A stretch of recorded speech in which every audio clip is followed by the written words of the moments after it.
Sejam com todos a maravilhosa graça e a paz de Cristo Jesus, Senhor e Salvador da Igreja. É com grande alegria que adentramos a presença do Deus vivo, fazendo-o em espírito e em verdade, e tomando parte juntos, assim, no culto que é seu. Este é o dia que o Senhor fez. Alegremo-nos, regozijemo-nos nele e, adentrando a sua santa presença, tragamos nos lábios um canto de adoração e louvor, de exaltação ao seu santo nome. Maravilhas divinas, é o cântico de número 33 do Inário Novo Cântico que vamos entoar, sendo conduzidos pela nossa querida maestrina e soprano Helen Heisley, acompanhados pela pianista e organista Gisele Santana. Cantemos.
Nesta atmosfera de adoração e louvor, convido você a fecharmos os olhos, elevando o coração a Deus em oração. Senhor nosso Deus, és tremendo, és maravilhoso, e a criação, obra das tuas mãos, manifesta a tua glória perante os nossos olhos, deixando-nos assim maravilhados e inclinados à adoração que que tão somente Tu deves receber e que tão somente a Ti tributamos, pois confessamos-te, ó Deus, como o único e verdadeiro Deus, o soberano de tudo o que há, o Deus das nossas vidas, o Deus da nossa salvação. Por isso louvamos e bendizemos-te, pois um dia resgataste-nos do império das trevas, do pecado e da morte e outorgaste-nos vida verdadeira, abundante e perenal por meio de teu Filho Jesus e no agir do Espírito Santo que é teu. Recebe a nossa adoração e o nosso louvor. Nós oramos no nome santo do Cristo, teu Filho, o Salvador bendito. Amém, Senhor.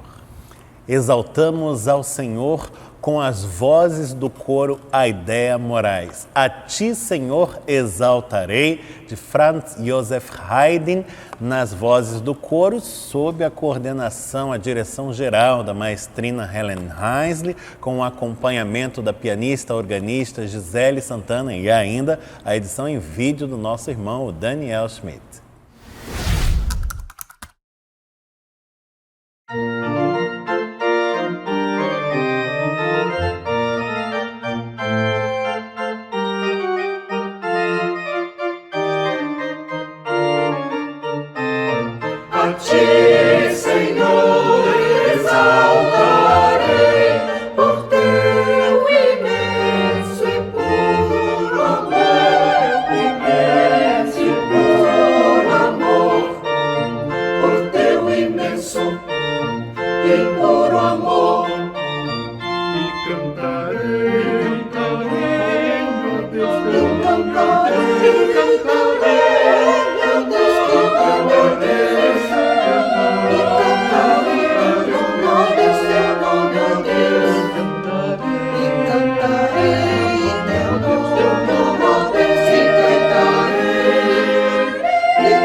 Convido você a abrirmos juntos as nossas Bíblias. Se você puder fazê-lo, abra sua Bíblia no Antigo Testamento para a leitura do Salmo indicado pelo Lecionário Cristão para este 18º domingo do tempo comum. É o Salmo de número 51. Abra sua Bíblia, portanto, no Saltério, no livro dos Salmos, no Salmo de número 51, onde vamos ler desde o versículo número 1 ao versículo número 13. Acompanhe a leitura que fazemos desta passagem do Saltério desde agora. Ela fala assim: Compadece-te de mim, ó Deus, segundo a tua benignidade e segundo a multidão das tuas misericórdias, apaga as minhas transgressões. Lava-me completamente da minha iniquidade e purifica-me do meu pecado. Pois eu conheço as minhas transgressões e o meu pecado está sempre diante de mim. Pequei contra ti somente, e fiz o que é mal perante os teus olhos, de maneira que serás tido por justo no teu falar e puro no teu julgar. Eu nasci na iniquidade, e em pecado me concebeu a minha mãe. Eis que te comprazes na verdade, no íntimo, e no recôndito me fazes conhecer a sabedoria. Purifica-me com hisopo e ficarei limpo. Lava-me e ficarei mais alvo que a neve. Faz-me ouvir júbilo e alegria, para que exultem os ossos que esmagaste. Esconde o rosto dos meus pecados e apaga todas as minhas iniquidades. Cria em mim, ó Deus, um coração puro e renova dentro em mim um espírito inabalável. Não me repulses da tua presença, nem me retires o teu Santo Espírito. Restitui-me a alegria da tua salvação e sustenta-me com um espírito voluntário. Então, ensinarei aos transgressores os teus caminhos e os pecadores se converterão a ti. Bendito seja o Senhor pela sua santa palavra. Amém.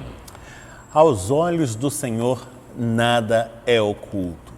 Ele tudo vê, tudo sabe, até mesmo o que se passa no íntimo dos nossos corações, nas nossas mentes. O salmista tinha esta consciência, bem como o seu povo.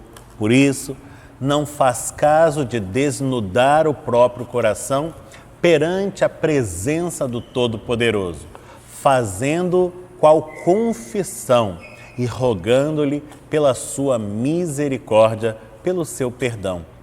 Seguindo o ensejo dado-nos pelo salmo que lemos, é que nesta hora adentramos um tempo de contrição e recolhimento também. Um tempo em que estaremos no silêncio dos nossos corações, conversando com Deus, apresentando-lhe nós também a confissão de nossas faltas, recolhendo das suas dadivosas mãos renovo, graça, perdão que não tem par e ainda colocando perante Ele as questões que têm angustiado as nossas almas, as preocupações que partilhamos com relação à realidade vigente, o mundo em que nos movemos, nossos queridos que anseiam por um favor do Deus vivo. É tempo de orar, é tempo de súplica, intercessão e confissão de pecados. E se você puder fazê-lo neste momento, dobre os seus joelhos, onde estiver, e assim falemos com Deus.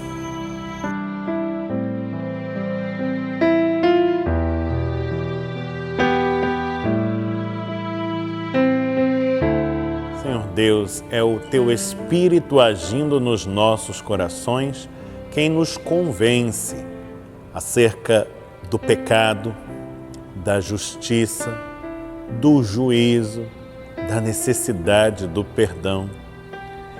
E é movidos pelo mesmo Espírito que nesta hora nos vemos assim, aos Teus pés, nos rendendo a Ti, fazendo-Te humildemente a confissão de nossas faltas, na certeza de que és Deus benigno, misericordioso, perdoador e de que uma vez mais estarás renovando sobre nós as Tuas bênçãos, cobrindo-nos com a Tua graça, varrendo para longe de nós toda treva, purificando-nos de toda mácula, endireitando os nossos caminhos, em nome de Jesus. Ah, Senhor, e tudo isto é sobremodo maravilhoso para nós. Jamais o poderíamos realizar por nós mesmos. Estávamos perdidos e nos achaste. Éramos filhos da ira e fomos adotados por Ti e feitos filhos de Deus. E por tudo isto, Senhor, Te bendizemos e rendemos-Te graças infinitamente, rogando-Te que continues a ser conosco, dando-nos direção segura à caminhada da vida e assegurando-nos a vitória a cada desafio no poder do Teu Espírito, em o nome do Cristo que é Teu. E que assim nossas vidas, hoje e sempre, sejam qual testemunho vivo da Tua glória, que há de se fazer sempre manifesta em nós por Teus atos de bondade, e que assim também nos tornemos qual instrumento nas Tuas mãos para a bênção de muitos. Este é o nosso desejo, a oração que fazemos, no nome santo de Jesus, o Cristo, o Salvador. Amém, Senhor. Agradecidos pelo agir salvífico de Deus nas nossas vidas, que uma vez mais nos renova na sua graça e cobre-nos com a sua bênção, enchendo-nos o ser com a sua paz, cantamos Cântico ao Salvador, cântico de número 40 do Inário Novo Cântico, que entoamos sob a direção da maestrina Helen Heisley, com acompanhamento da pianista e organista Gisele Santana.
Seguir a Jesus Cristo é dar adesão à sua caminhada, é abraçar o seu caminho com a inteireza do nosso ser. E isso diz respeito também aos recursos que o próprio Deus tem confiado a nós. Tudo de que dispomos vem do Senhor. E tão somente do que é dele entregamos aos cuidados da igreja para o prosseguimento da sua obra aqui onde ele nos colocou. É chegado o tempo do ofertório, tempo oportuno para reafirmarmos o nosso compromisso, manifestando zelo na remessa dos dízimos e ofertas que são do Senhor para o sustento da igreja. Estes têm sido tempos deveras desafiadores para toda a sociedade e a igreja não está fora desta realidade. A instituição tem muitos compromissos que precisa honrar de maneira pontual, inclusive para o seu testemunho cristão perante a sociedade. E para que a nossa igreja possa continuar fazendo jus a todos esses compromissos, é imprescindível que cada membro mantenha-se zeloso e fiel na observância do seu próprio compromisso com Deus, na entrega daquilo que ao Senhor pertence. Se você fizer uso dos meios eletrônicos e digitais disponíveis para este fim, estará servindo-se da via mais segura para tomar parte neste ato. Nesta hora, na tela do seu monitor estão os dados da conta corrente da nossa igreja para que você possa, então, da maneira mais segura, realizar o seu depósito, a sua transferência eletrônica. Vamos orar e pedir a Deus que abençoe este mover da igreja e os recursos a ela confiados.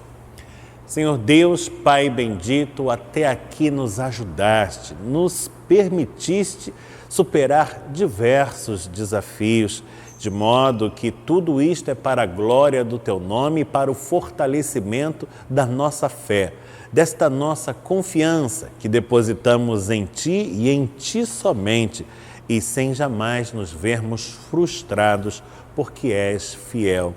Abençoa, Senhor, nós te rogamos, os dízimos e as ofertas desta comunidade de fé, e que nas tuas mãos eles sejam qual instrumento poderoso para o cumprimento da tua vontade, o avanço do teu reino, a proclamação do Evangelho, o socorro aos teus pequeninos. Este é o nosso desejo expresso em oração, que fazemos em o nome do Senhor Jesus. Amém.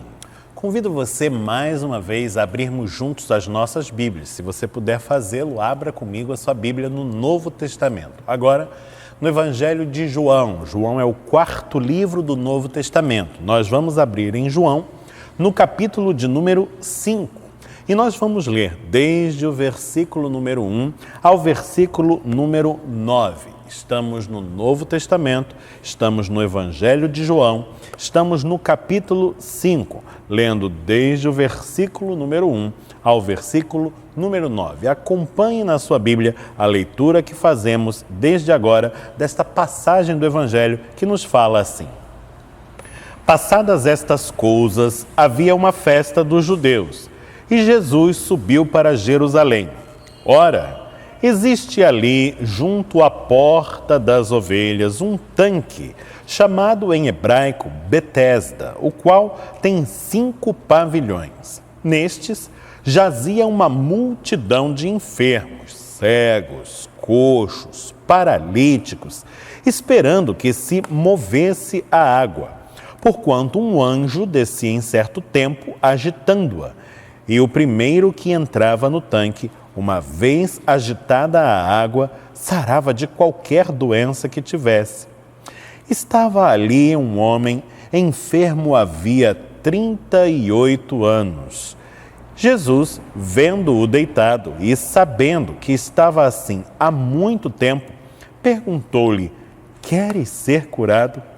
Respondeu-lhe o enfermo: Senhor, não tenho ninguém que me ponha no tanque quando a água é agitada, pois enquanto eu vou, desce outro antes de mim. Então lhe disse Jesus: levanta-te, toma o teu leito e anda.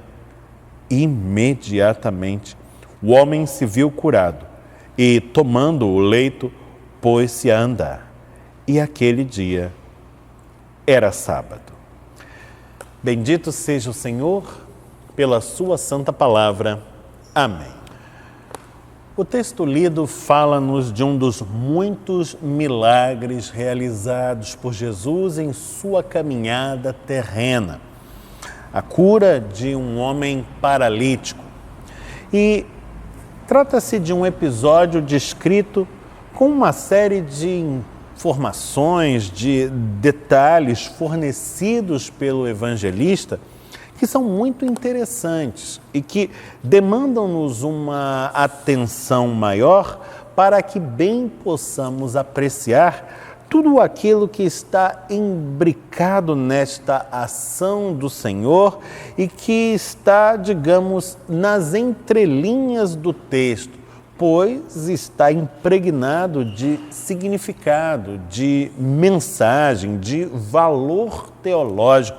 E a partir do exame desses detalhes, a mensagem do texto há de aflorar com um pouco mais de clareza a nós. Portanto, eu gostaria de hoje propor a você que voltemos a este texto e o examinemos com um pouco mais devagar, prestando atenção nas minúcias desta narrativa que começa no versículo número 1, dizendo-nos de uma festa dos judeus que estava acontecendo por aqueles dias, e é neste contexto em que Jesus sobe para Jerusalém. É muito interessante esse jeito de falar, é curioso, já que sabemos que a vida ministerial de Jesus está concentrada, num primeiro momento, na região norte daquele território, na Galileia, nos seus entornos, e então Jesus vai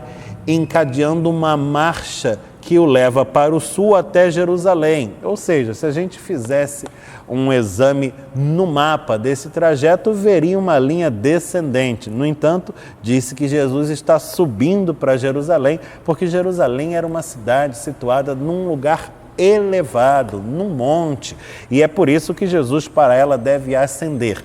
Mas veja, Jesus está subindo para Jerusalém porque havia uma festa dos judeus.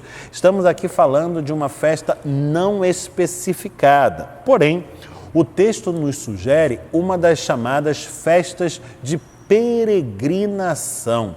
Eram celebrações que tinham lugar em Jerusalém porque aconteciam no Templo de Jerusalém. Era este o único lugar reconhecido pela religião como legítimo para tais celebrações. E era esperado que os judeus piedosos, de onde estivessem, fizessem um esforço para estarem ali e tomarem parte naqueles atos também. E então, em ocasiões como esta, uma multidão de peregrinos afluía para a cidade de Jerusalém e, pelo visto, Jesus está entre estes. Ora, note você agora o seguinte: se Jesus está indo a Jerusalém e está indo a Jerusalém por ocasião desta festa e muito possivelmente para participar dela, é estranho que não se encaminhe diretamente ao templo, mas, pelo contrário, há um outro lugar que é apontado aqui como um grande tanque, um tanque de 5 pavilhões, ou seja, grande mesmo, que fica junto à Porta das Ovelhas e cujo nome é Betesda, Casa da Misericórdia. Ora, conta-se que nestes tanques estava constantemente presente uma multidão, mas não uma multidão qualquer, uma multidão qualificada nestes termos, composta de enfermos, de cegos, de coxos, de paralíticos, ou seja, pessoas doentes, portadoras de deficiências físicas. Naquela sociedade, naquele tempo e lugar, naquele contexto sociocultural, pessoas nestas condições estavam frequentemente relegadas à marginalidade. Achar um lugar na sociedade, vendo-se diante de limitações físicas como estas que aqui estão apontadas, era um desafio a superar e que frequentemente não podia ser superado. Os estigmas sociais eram muito fortes sobre pessoas assim. Inclusive, o discurso religioso justificava aquela condição através do argumento do pecado. Entendia-se que pessoas portadoras de deficiências físicas como estas, ou doenças muito aparentes, manifestas de forma visível, eram, na verdade, pessoas portadoras de grandes males espirituais, portanto, impuras e que na carne pagavam pelo seu erro. Ora, estas pessoas que assim estão qualificadas, que frequentemente eram empurradas à marginalidade e, portanto, à mendicância, estas pessoas lotam os pavilhões de Betesda. Estão ali naquele lugar que, por certo, não parece ser um dos lugares mais convidativos de Jerusalém, à luz de tudo isto que é dito. Estas pessoas estavam ali movidas por um propósito. Havia uma crendice popular de que quando a água daqueles tanques tremulava, aquilo se dava pela ação de um anjo. Na verdade, hoje se sabe que aqueles tanques estavam conectados a lençóis d'água subterrâneos. E quando a água do mar mudava de nível, acontecia esse efeito. A água dos tanques tremulava. Mas a crendice do povo apontava para este fato.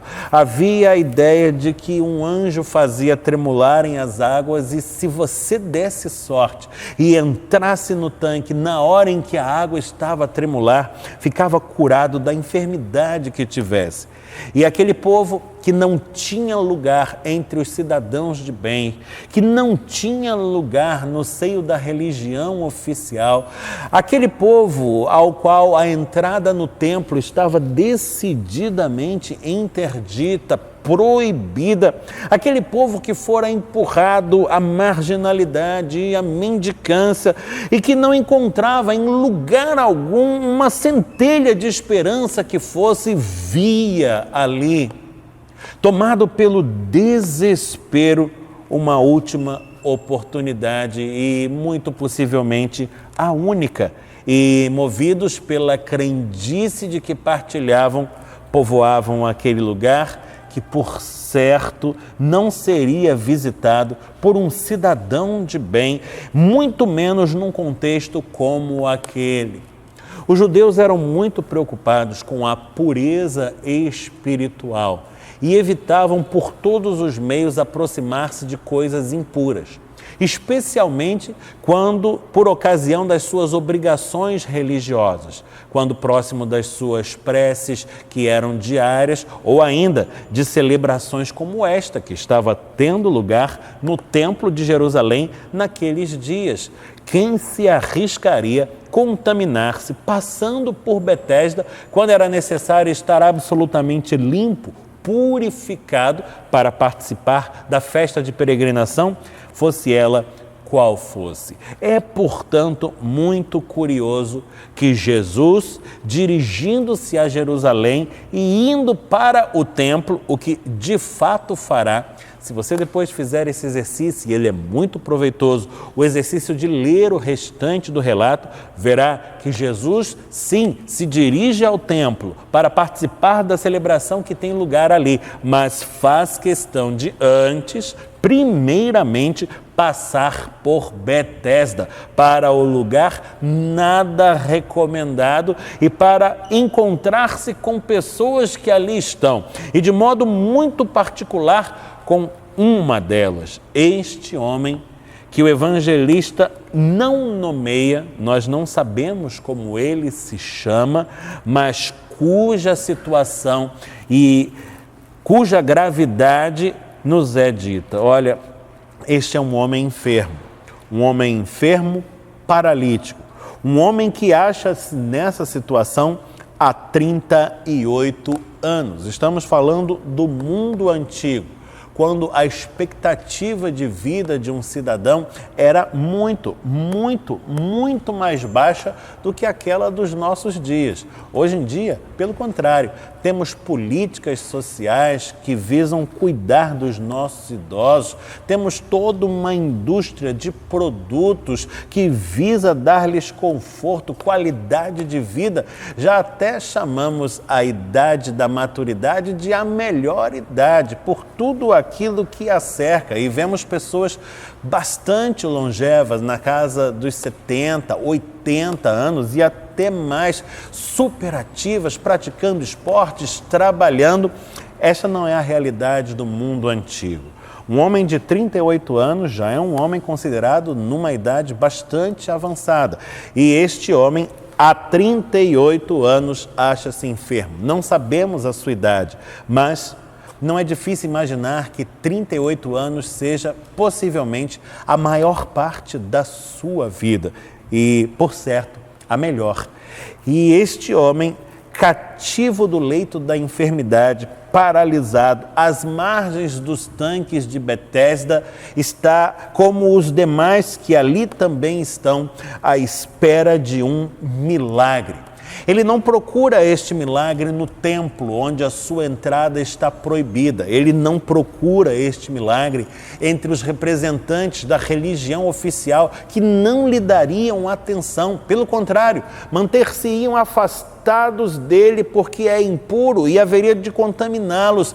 Este homem procura o seu milagre no único lugar que lhe sobrou, o reduto da marginalidade, da mendicância, os tanques d'água de Betesda. E Jesus, naquele dia, vai até ali, contrariando o que seriam as expectativas acerca de um judeu piedoso, ainda mais sendo este um rabi, um mestre na religião. Jesus vai até ali, se dirige a Betesda, o lugar dos marginalizados, dos mendicantes, dos excluídos, vai até os tanques e vai ao encontro destes, que no seio daquela multidão talvez seja um dos menores ou dos mais esquecidos, um homem invisível, por assim dizer, menos que um número numa estatística social. E Jesus vai ao encontro deste e o interpela, fala com ele, porque o vê.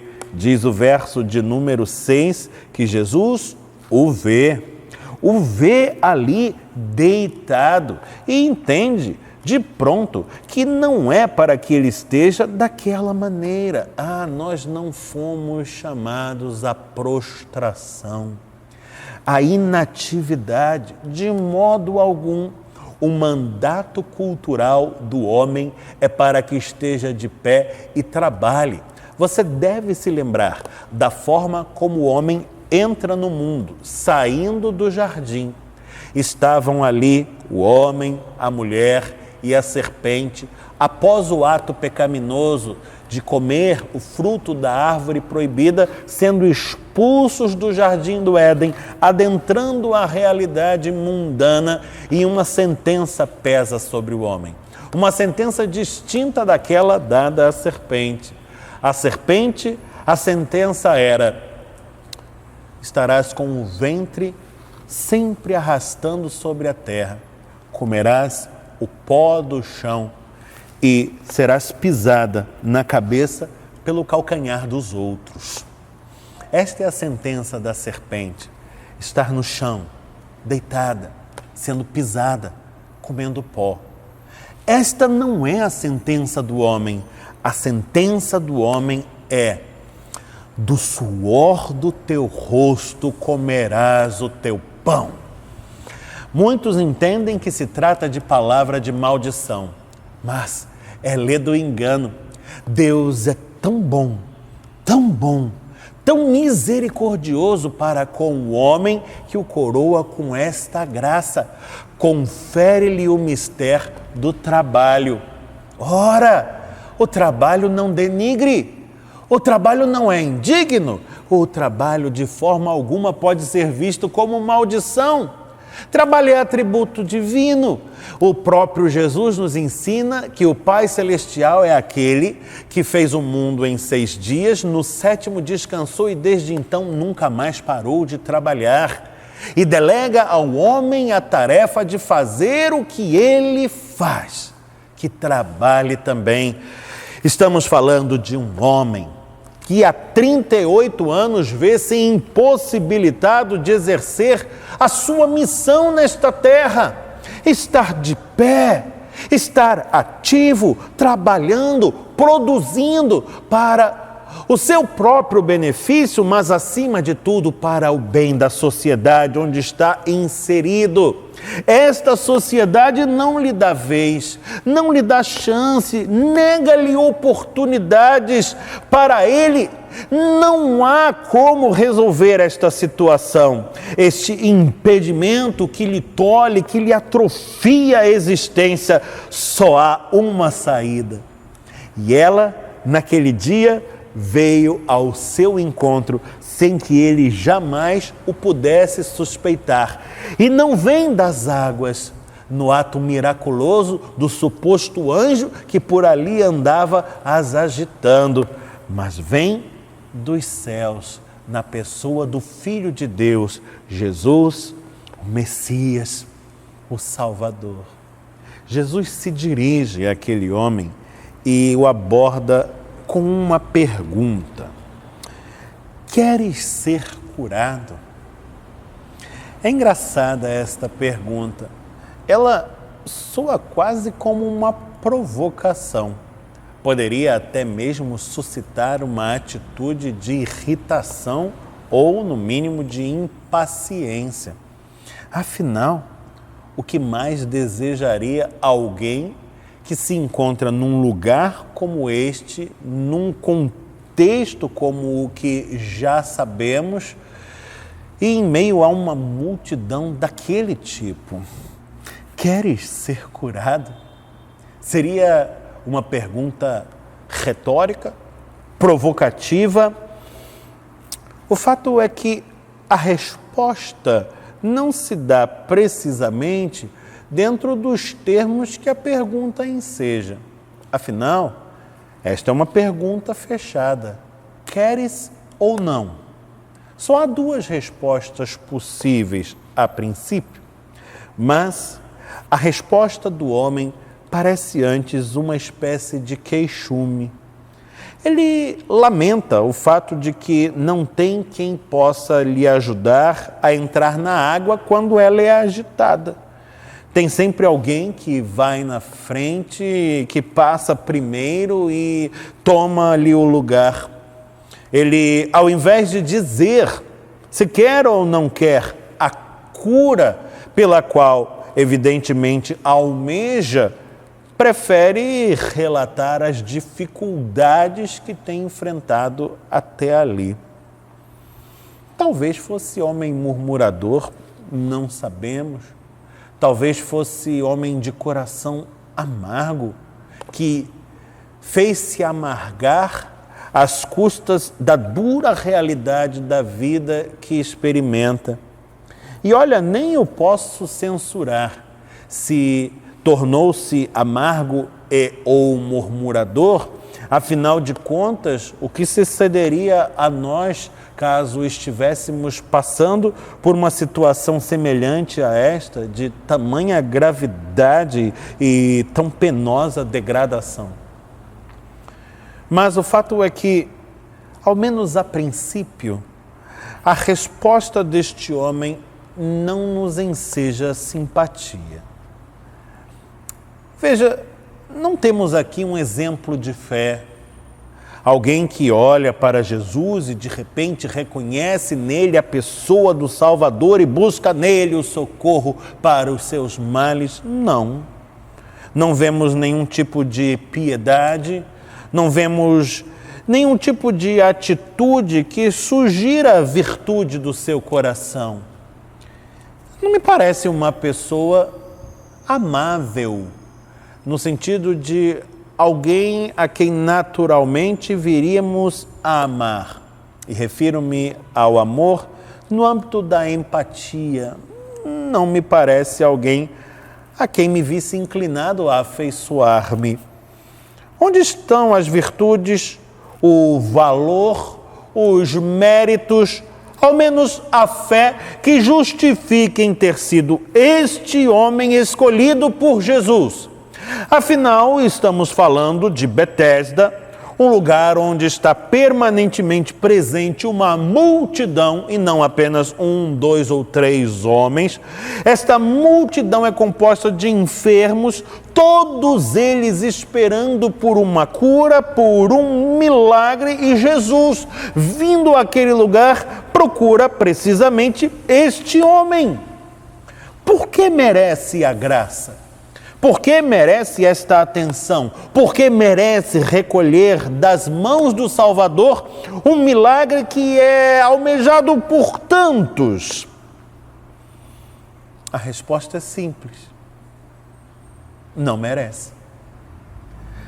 Não há quem possa merecer qualquer coisa da parte de Deus e mesmo reivindicar o que quer que seja do Todo-Poderoso como quem faz reivindicar um direito.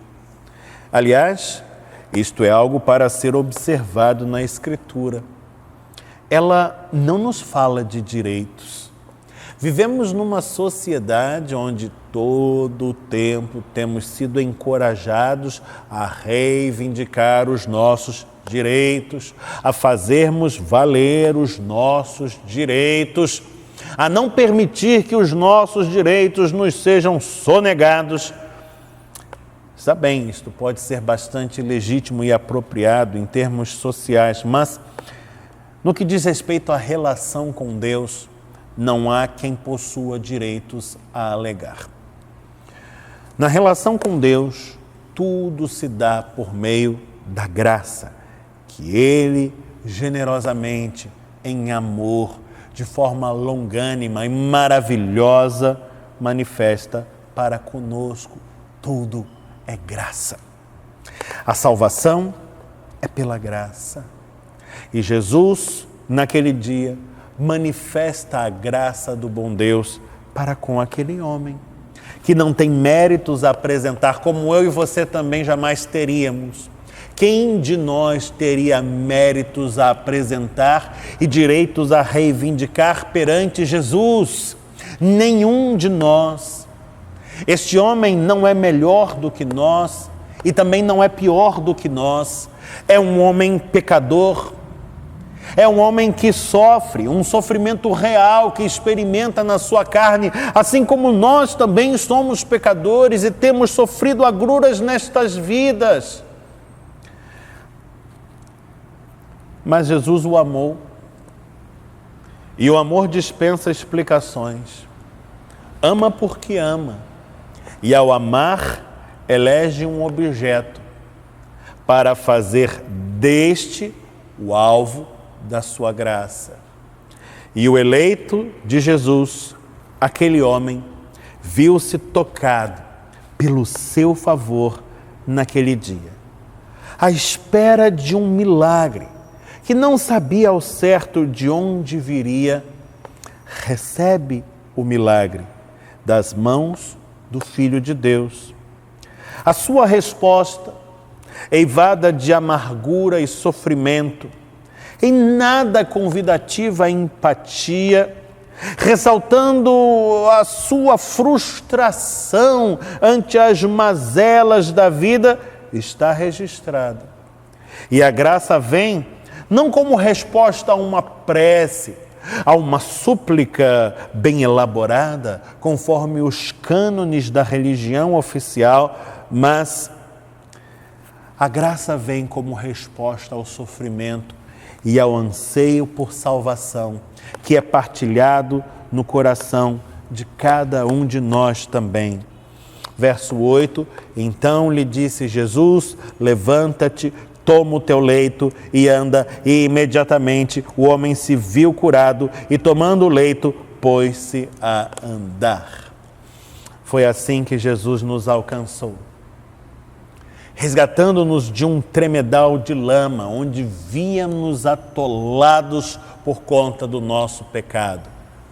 E chamando-nos a si, colocando-nos de pé, lavou-nos, purificou-nos, fez-nos alvos como a neve, por meio do seu sangue, e restituiu-nos a vida, deu-nos uma nova vida e conferiu-nos uma grande missão: ir adiante, testemunhando do seu agir, para a glória do Todo-Poderoso e a bênção de muitos. Não fomos alcançados por conta das nossas virtudes ou dos nossos merecimentos. Fomos alcançados por conta do seu amor. E isto nos moverá à gratidão eterna e à dedicação inteira das nossas vidas à causa do Evangelho e do reino que é seu. Jesus enxergou aquele homem e fez dele uma prioridade. Assim como um dia enxergou a mim e a você e tratou-nos como prioridade também. E hoje importa respondermos a este ato maravilhoso de sua graça, de salvação, com a mesma urgência, com a mesma prioridade que um dia ele dedicou a nós. Busquemos, pois, o reino de Deus e a sua justiça, e todo o mais nos será acrescentado. Com a graça do Senhor, em nome de Jesus. Amém. Nosso irmão seminarista Gerson Neto tem uma palavra preparada para o nosso coração. Ele nos fala da parte do bom Deus, portanto, vamos ouvir com vivo interesse aquilo que tem a nos dizer, pois vem do Senhor. Bom dia, igreja, graça e paz da parte de Deus, do nosso Senhor e Salvador Jesus Cristo. Carta de Tiago, capítulo 4, verso 3, diz assim: Pedis e não recebeis, porque pedis mal, para esbanjardes em vossos prazeres. Muitos se frustram porque pedem muitas coisas para Deus, mas não são respondidos positivamente. Lembram somente das palavras de Jesus no Evangelho de João: Se pedires algo em meu nome, eu o farei. Mas essas pessoas se esquecem que esse pedido deve ser feito em harmonia com a vontade de Deus. Por isso Tiago fala de maneira clara: a oração feita em desacordo com a vontade de Deus, a oração que é motivada por ganância, a oração que é feita simplesmente para satisfazer as nossas próprias vontades, essa não é atendida. Deus não atende a oração gananciosa e autocentrada, mas sim aquela que honra a Deus e está em harmonia com a sua vontade. Que o nosso coração se harmonize com a vontade de Deus, que as nossas orações reproduzam aquilo que o Senhor quer para cada um de nós. Que você tenha uma semana abençoada e cheia de Jesus no coração. Neste domingo, dia 1º de agosto, no culto presencial das 10h30, temos a alegria de acolher um pregador especialmente convidado, que vem à nossa casa trazer-nos a palavra que Deus lhe confiou. Estou falando do reverendo Nelson Célio de Mesquita Rocha, ministro do Presbitério do Rio de Janeiro, professor das faculdades da Assembleia de Deus e ainda um querido desta igreja, onde atuou por anos no pastorado auxiliar durante o pastorado efetivo do reverendo Geraldo Nunes Azevedo. É com muito gosto que abrimos as portas para acolher uma vez mais este servo de Deus, ensejando sobre o mesmo, em oração, as mais ricas bênçãos celestiais sobre a sua vida, sobre a sua família e sobre o seu ministério. E as férias do pastor estão chegando ao fim. E nesta segunda-feira ele retoma suas atividades junto à igreja, agradecendo a Deus por esse tempo tão precioso de descanso, de refazimento de forças e ainda bendizendo ao Todo-Poderoso pelas muitas manifestações de carinho recebidas por parte da comunidade, especialmente pelas suas orações. Que Deus continue a nos sustentar nesta caminhada e que tudo façamos hoje e sempre para a glória do seu nome e a bênção do seu povo, em nome de Jesus. Chegamos ao final de mais esta celebração. Eu convido você à prece final, à oração que aprendemos do Senhor Jesus, a oração do Pai Nosso. Vamos falar com Deus segundo a tradição cristã, proferindo esta oração que une todos os cristãos de todos os lugares e épocas. E ao término da mesma, vamos receber a bênção do Todo-Poderoso que há de ser impetrada sobre o seu povo. Falemos com Deus. Pai nosso que estás nos céus, santificado seja o teu nome. Venha o teu reino, seja feita a tua vontade, assim na terra como no céu. O pão nosso de cada dia nos dá hoje. Perdoa-nos as nossas dívidas, assim como nós perdoamos aos nossos devedores. Não nos deixes cair em tentação, mas livra-nos do mal, pois teu é o reino, o poder e a glória para sempre. Amém. Receba a bênção do Senhor. Que o Senhor te abençoe e te guarde. Que o Senhor faça resplandecer o rosto sobre ti e tenha misericórdia de ti. Que o Senhor sobre ti levante o rosto e te dê paz.